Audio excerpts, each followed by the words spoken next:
দর্শক আপনাদেরকে স্বাগত জানাচ্ছি অমর ২১শে বইমেলা থেকে। আমি এখন রয়েছি সোহরাওয়ার্দী প্রাঙ্গণে। দর্শক, আজ ২৭শে ফেব্রুয়ারি অমর ২১শে বইমেলার ২৭তম দিন। দেশ জুড়ে তোলপাড় ওয়ালটন ফ্রিজ কিনে আপনিও হয়ে যেতে পারেন মিলেনিয়ার। আর একদিন বাকি আছে বইমেলার, ২৮শে ফেব্রুয়ারি শেষ বইমেলার। এখন পর্যন্ত আমরা বইমেলার সময় বাড়ানোর কোনো খবর শুনতে পাইনি, সেটি মনে হয় না আর এবার বাড়ানো হবে। আজকে আপনাদেরকে জানিয়ে দিব এই ২৭তম দিনে এখন পর্যন্ত মোট প্রকাশিত বইয়ের সংখ্যা, সংখ্যা ২৯৬৪ এবং আজকের দিনে নতুন প্রকাশিত বইয়ের সংখ্যা ১৭৬। আগামীকাল শেষ দিনেও বরাবরের মতোই নতুন বই প্রকাশিত হবে। তবে আজকের বইমেলায় এসে আমরা যেটি দেখতে পেলাম যে আগেও যা হতো যে শেষের দিকটাতে বইমেলা বেশ জমজমাট থাকতো, পাঠক থাকতো, প্রচুর বই বিক্রি হতো, কিন্তু এবার সেই চিত্রটা একেবারেই ভিন্ন।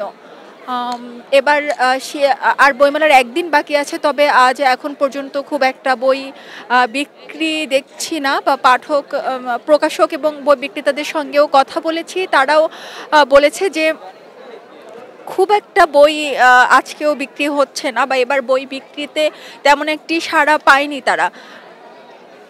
এবং আপনারা যারা দেখছেন যে পাঠকের সংখ্যাও কিন্তু খুব একটা না, যারা আছেন তাদের বেশিরভাগই দর্শকের উপস্থিতি।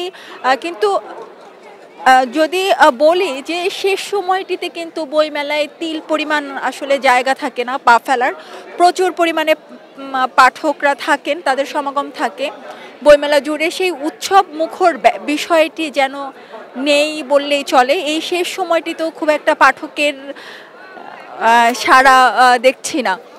তবে যেটি হচ্ছে যে আগামীকাল বইমেলার ২৮তম দিন এবং শেষ দিন, এবং সৌভাগ্যক্রমে আগামীকাল শুক্রবার সরকারি ছুটির দিন, তাই এটুকু আশা করা যাচ্ছে যে ছুটির দিনে হয়তো পাঠক সমাবেশ ঘটবে এবং ভালো বই বিক্রি হবে, সেই আশা কিন্তু সকলেরই। তবে দেখা যাক কি হয় আগামীকাল। কিন্তু এক ধরনের হতাশাই প্রকাশ করেছে বইমেলা নিয়ে প্রকাশকরা এবং বই বিক্রেতারা, সেটি আসলে উদ্বেগজনক। তারা বলছেন যে এবারের বই বিক্রি খুবই কম অন্যান্য বছরের সঙ্গে যদি তুলনা করা হয়। অদ্ভুতভাবে এবছর বইমেলায় পাঠকের চেয়ে দর্শনার্থীদের সংখ্যা অনেক বেশি। যদি বলেন হয়তো এটি সকলের মনে এমন একটি প্রশ্ন থাকবে, বা এটি হয়তো সকলে এমন একটি উত্তর দিবেন যে প্রতি বছরই তো বইমেলায় দর্শনার্থীর সংখ্যা থাকে, বা বইমেলায় দর্শনার্থী যাবে, এটিই তো খুবই স্বাভাবিক। তবে সে বিষয়েও কথা বলেছেন প্রকাশকরা। তারা বলেছেন যে হ্যাঁ, অবশ্যই বইমেলায় পাঠক থাকবে, দর্শনার্থীও থাকবে, কিন্তু এবার সেই দর্শনার্থীর পরিমাণটা অনেক বেশি, পাঠকের পরিমাণ খুবই কম। এবং সেটা আপনারাও দেখতে পাচ্ছেন, বইমেলায় খুব কম মানুষের হাতে হাতে বইয়ের ব্যাগ দেখবেন, এবং সেটিও খুব কম, হাতে গোনা কয়েকজন হবে হয়তো।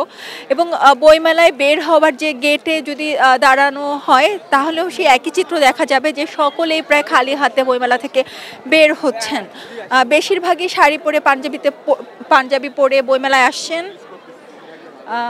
কিন্তু তারা আসলে বইমেলায় এটি একটি ট্রেন্ড বলা যায় যে শাড়ি পরে বইমেলায় আসে সকলেই। তবে সেটি অবশ্যই সুন্দর দৃশ্য, তবে বই কেনার ঝোঁকটা বেশি, ছবি তোলার দিকে, এটিও অভিযোগ করছেন সবাই।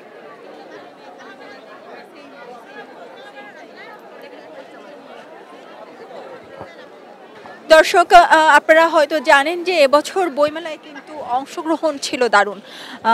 স্টল মালিকদের কিংবা বিভিন্ন যদি বলি প্রকাশনা সংস্থার, এবছর প্রায় ১০০ প্যাভিলিয়ন এবং স্টল নিয়ে ১০০ স্টলের সংখ্যা বেশি অংশগ্রহণ করেছে এখানে, কিন্তু বই বিক্রির পরিমাণ কম। এবং এবার কিন্তু বইমেলায় যদি বলি যে পরিধিও বাড়ানো হয়েছে। শুরুর দিকে একটি আতঙ্ক ছিল সবার মধ্যে যে শুধু বাংলা একাডেমি প্রাঙ্গণের ওইটুকু জায়গা জুড়েই হয়তো বইমেলা হবে, তবে না, বরাবরের মতোই দুই পাশ জুড়েই বইমেলা হচ্ছে। আরেকটি বিষয় যে আমরা কিছুক্ষণ আগে বাংলা একাডেমিতে ছিলাম, সেখান থেকে স্টুয়ার্টে এসে যেটি দেখেছি যে বাংলা একাডেমিতে কিন্তু একেবারে পাঠক শূন্য। এখানে তাও আপনারা দেখছেন যে দর্শনার্থীর একটি বড় অংশ এখানে রয়েছে। হয়তো এখানে পরিধি বেশি, এখানে দেখার জায়গাটি বেশি, এখানে সুন্দর সুন্দর স্টল প্যাভিলিয়ন রয়েছে, সে কারণে হয়তো পাঠক কিংবা দর্শনার্থীদের ঝোঁক এদিকটাতে। কিন্তু বাংলা একাডেমির যে প্রাঙ্গণ রয়েছে সেই দিকটাতে কিন্তু একেবারে যদি বলি যে কোনো পাঠক কিংবা দর্শনার্থীও নেই, একেবারেই বেকার বসে আছেন স্টলে যারা রয়েছেন দায়িত্বে, তারা বই বিক্রি একেবারেই নেই।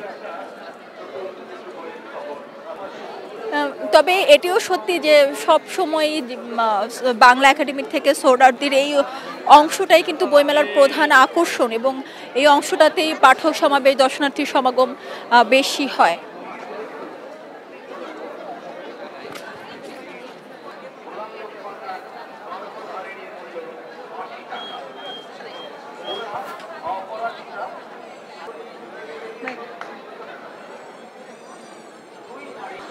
দর্শক, বইমেলার আর বাকি মাত্র একদিন, আগামীকাল সরকারি ছুটির দিন এবং শুক্রবার।